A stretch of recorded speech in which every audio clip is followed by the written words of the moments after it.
नमस्कार दोस्तों। एक बुद्ध की यात्रा डर और शर्म खत्म हो जाएगी। एक समय की बात है, मगध की प्राचीन भूमि में सिद्धार्थ नाम का एक युवा राजकुमार रहता था। उसका एक महान शासक बनना तय था, लेकिन उसका दिल जीवन और पीड़ा के रहस्यों का जवाब खोजने के लिए बेचैन था।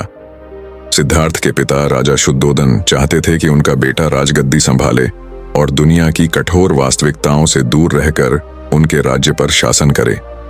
हालांकि सिद्धार्थ की नियति महल की दीवारों तक सीमित रहना नहीं था। एक दुर्भाग्यपूर्ण रात में वह अपने सारथी चंदक के साथ महल के द्वार से आगे निकल गया। जब वे राज्य की सड़कों पर यात्रा कर रहे थे तो सिद्धार्थ को ऐसे दृश्यों का सामना करना पड़ा जिसने उन्हें हमेशा के लिए बदल दिया। उन्होंने गरीबों, बीमारों और बुजुर्गों की पीड़ा देखी और उन्हें एहसास हुआ कि सभी जीवित प्राणी पीड़ा की जंजीरों से बंधे हुए हैं। करुणा और मानवता की पीड़ा का समाधान खोजने की तीव्र इच्छा से भरे सिद्धार्थ ने एक साहसिक निर्णय लिया।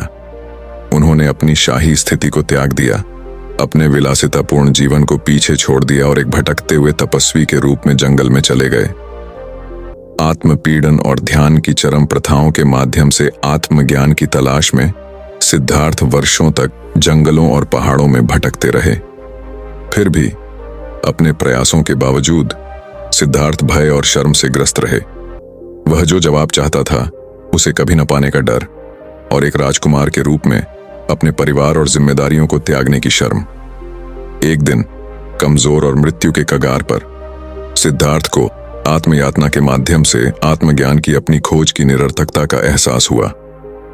बोधि वृक्ष की छाया के नीचे सिद्धार्थ ने आत्मपीड़ा का मार्ग त्यागने और इसके बजाय मध्यम मार्ग, संयम, सावधानी और करुणा का मार्ग अपनाने का संकल्प लिया। जैसे ही वह ध्यान में बैठे, सिद्धार्थ ने अपने गहरे भय और शर्म का सामना किया, उन्हें मन द्वारा बनाए गए भ्रम के रूप में पहचाना। रात्रि के सन्नाटे में सिद्धार्थ को ज्ञान प्राप्त हुआ। वह बुद्ध बन गए, जागृत व्यक्ति और अस्तित्व की प्रकृति और दुख के मूल कारणों के बारे में अंतर्दृष्टि प्राप्त की। करुणा से भरे हृदय के साथ बुद्ध ने अपना शेष जीवन दूसरों को भय, शर्म और पीड़ा से मुक्ति का मार्ग सिखाने में समर्पित कर दिया। 4. आर्य सत्य और अष्टांगिक मार्ग की अपनी शिक्षाओं के माध्यम से बुद्ध ने मानवता को भय और शर्म की बेड़ियों से उबरने का एक मार्ग प्रदान किया। उन्होंने उन्हें दिखाया कि सच्ची स्वतंत्रता सांसारिक इच्छाओं की खोज में नहीं, बल्कि ज्ञान, करुणा और आंतरिक शांति की खेती में निहित है।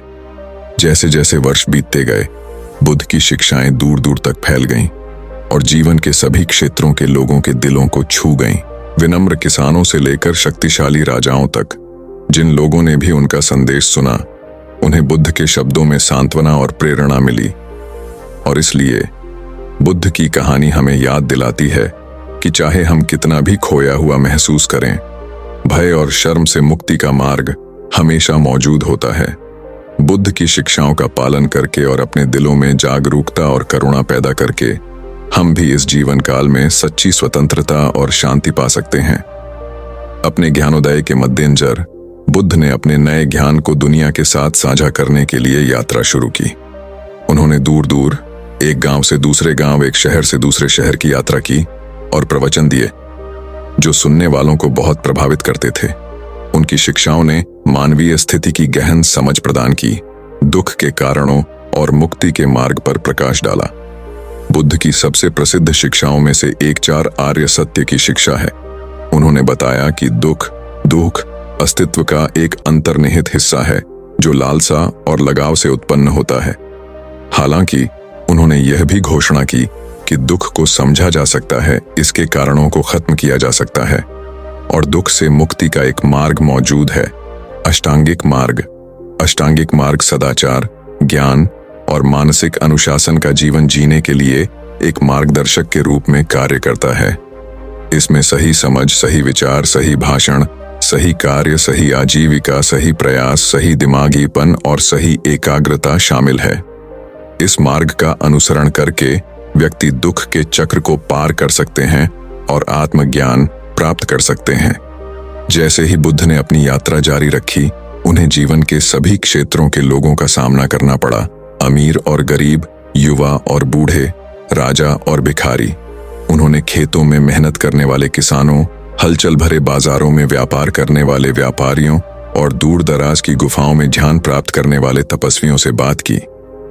जीवन में उनके स्थान की परवाह किए बिना जो भी बुद्ध के संपर्क में आए, वे उनकी उपस्थिति और उनकी शिक्षाओं से प्रभावित हुए। जिन लोगों का जीवन बुद्ध की शिक्षाओं से बदल गया, उनमें अनाथपिंडिका नाम का एक धनी व्यापारी भी था। अपनी भौतिक संपदा के बावजूद अनाथपिंडिका को अपने हृदय में असंतोष और खालीपन की गहरी भावना महसूस हुई। उन्होंने बुद्ध की खोज की और उनकी शिक्षाओं को सुनकर गहन जागृति का अनुभव किया। अनाथपिंडिका बुद्ध के सबसे समर्पित अनुयायियों में से एक बन गए। उन्होंने उदारतापूर्वक संघ का समर्थन किया और जहां भी वे गए धर्म का प्रसार किया। एक अन्य व्यक्ति जिसका जीवन बुद्ध द्वारा हमेशा के लिए बदल दिया गया था, वह अंगुलीमाल था, जो एक कुख्यात डाकू था जिसने ग्रामीण इलाकों को आतंकित किया था।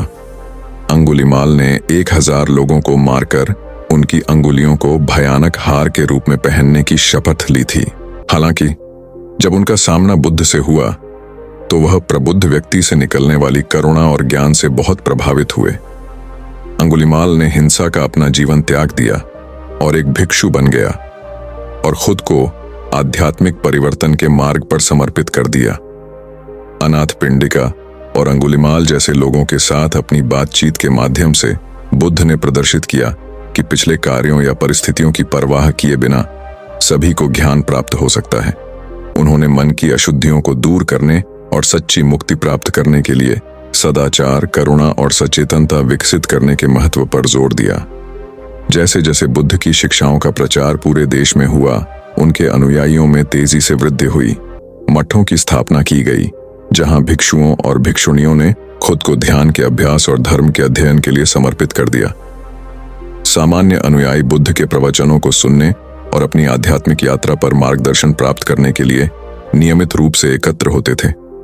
फिर भी अपनी शिक्षाओं की बढ़ती लोकप्रियता के बावजूद बुद्ध विनम्र और दयालु बने रहे। उन्होंने कभी भी प्रशंसा या प्रसिद्धि की तलाश नहीं की।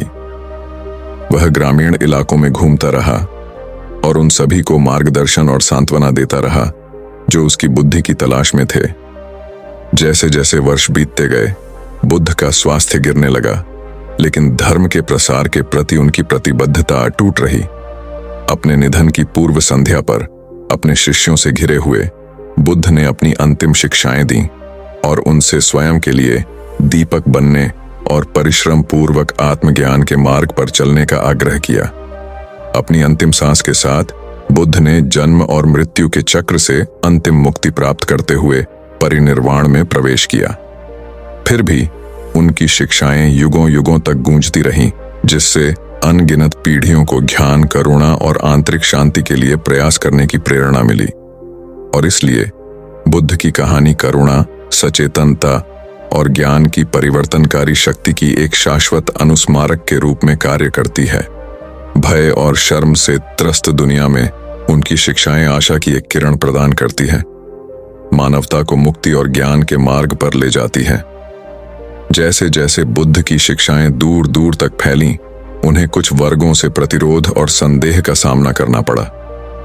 ऐसे लोग भी थे जो अपनी मान्यताओं और परंपराओं से मजबूती से चिपके हुए थे और प्रबुद्ध व्यक्ति द्वारा दी गई मौलिक अंतर्दृष्टि को अपनाने के लिए अनिच्छुक थे। इन संशयवादियों में बुद्ध का चचेरा भाई देवदत्त भी था, जो उनके प्रति ईर्ष्या और आक्रोश रखता था। देवदत्त ने बुद्ध के प्रभाव को कम करने और खुद को संघ के नेता के रूप में स्थापित करने की कोशिश की। उन्होंने मठवासी समुदाय को विभाजित करने और अपने गुट के लिए अनुयायी हासिल करने का प्रयास किया। हालांकि उनके प्रयास व्यर्थ थे, क्योंकि बुद्ध की बुद्धि और करुणा प्रबल थी और संघ उनके मार्गदर्शन में एकजुट रहा। देवदत्त जैसे आलोचकों द्वारा उत्पन्न चुनौतियों के बावजूद बुद्ध की शिक्षाएं फैलती और फलती फूलती रहीं। उनके सम्मान में मठ और स्तूप बनाए गए, जो शिक्षा और ध्यान के केंद्र बन गए।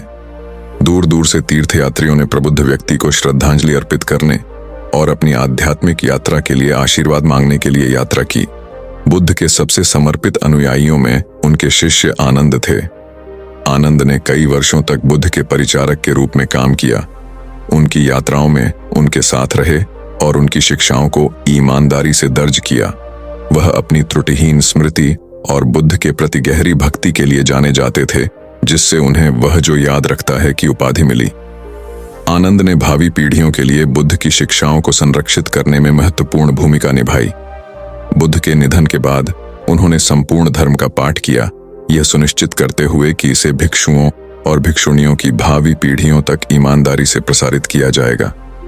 आनंद के प्रयासों की बदौलत बुद्ध की शिक्षाओं को त्रिपिटक बौद्ध सिद्धांत की 3 टोकरियों में संकलित किया गया। बौद्ध धर्म का प्रसार भारतीय उपमहाद्वीप तक ही सीमित नहीं था। जैसे ही व्यापारी और यात्री बुद्ध की शिक्षाओं को प्राचीन व्यापार मार्गों के साथ ले गए, वे श्रीलंका, चीन, जापान और तिब्बत जैसे सुदूर देशों तक पहुंच गए। प्रत्येक नए सांस्कृतिक संदर्भ में बौद्ध धर्म ने करुणा, जागरूकता और ज्ञान के अपने मूल सिद्धांतों को बरकरार रखते हुए स्थानीय रीति रिवाजों और परंपराओं के साथ मिश्रण करते हुए अद्वितीय रूप धारण किया। श्रीलंका में बुद्ध की शिक्षाओं को टिपिटका में निहित किया गया था, जो थेरवाद बौद्ध धर्म की नींव के रूप में कार्य करता था। चीन में तांग राजवंश के दौरान बौद्ध धर्म फलने फूलने के दौर से गुजरा, जिससे चान, जैन और शुद्ध भूमि बौद्ध धर्म जैसे विद्यालयों का उदय हुआ। जापान में बुद्ध की शिक्षाओं को समुराई योद्धाओं और अभिजात वर्ग ने समान रूप से अपनाया, जिससे जैन और निचिरेन बौद्ध धर्म जैसे स्कूलों का विकास हुआ। अपने लंबे और ऐतिहासिक इतिहास में बौद्ध धर्म ने उत्पीड़न, फूट और गिरावट के दौर को झेला है। फिर भी इसने उल्लेखनीय लचीलेपन का प्रदर्शन किया है, बदलती परिस्थितियों के अनुरूप खुद को ढाला है और दुनिया भर के लाखों लोगों को सांत्वना और प्रेरणा प्रदान करता रहा है। आज बौद्ध धर्म एक जीवंत और गतिशील आध्यात्मिक परंपरा बनी हुई है, जिसके दुनिया भर में लाखों अनुयायी हैं।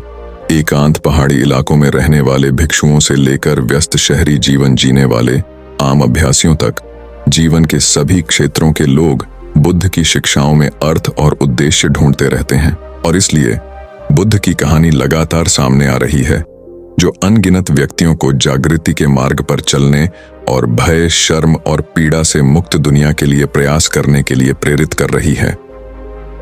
बुद्ध के शाश्वत ज्ञान में हमें मार्गदर्शन और सांत्वना मिलती है, जो हमें करुणा, ज्ञान और आंतरिक शांति की हमारी अंतर्निहित क्षमता की याद दिलाती है। जैसे जैसे बुद्ध की कहानी समाप्त होती है, हमें दुनिया पर उनकी शिक्षाओं के गहरे प्रभाव की याद आती है।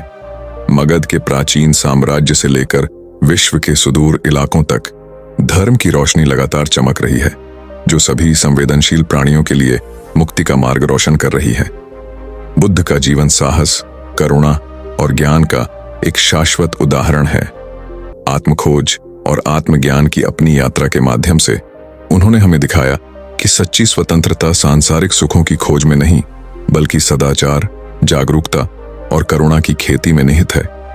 जैसे ही हम बुद्ध की कहानी पर विचार करते हैं, आइए हम उनके उदाहरण से प्रेरणा लें और उनकी शिक्षाओं के सिद्धांतों को अपने जीवन में अपनाने का प्रयास करें।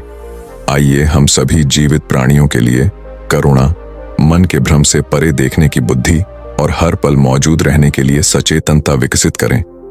भगवान बुद्ध की कहानी हमें जागृति की हमारी यात्रा के लिए प्रेरित और मार्गदर्शन करती रहे, हमें शांति, सद्भाव और असीम करुणा से भरी दुनिया की ओर ले जाए और हम स्वयं बुद्ध की तरह अंधेरे में डूबी दुनिया में प्रकाश की किरण बने, सभी प्राणियों के लिए मुक्ति का मार्ग रोशन करें। बुद्ध की कहानी हमें सच्ची शांति और संदेह रहित जीवन की ओर ले जाती है। उनकी शिक्षाएं हमें साधारणता की महत्ता को समझाती हैं और हमें अपने जीवन में सहानुभूति और समर्पण की भावना को बढ़ाने के लिए प्रेरित करती हैं। अगर आपको हमारी वीडियो पसंद आई हो तो वीडियो को लाइक और चैनल को सब्सक्राइब करें। धन्यवाद।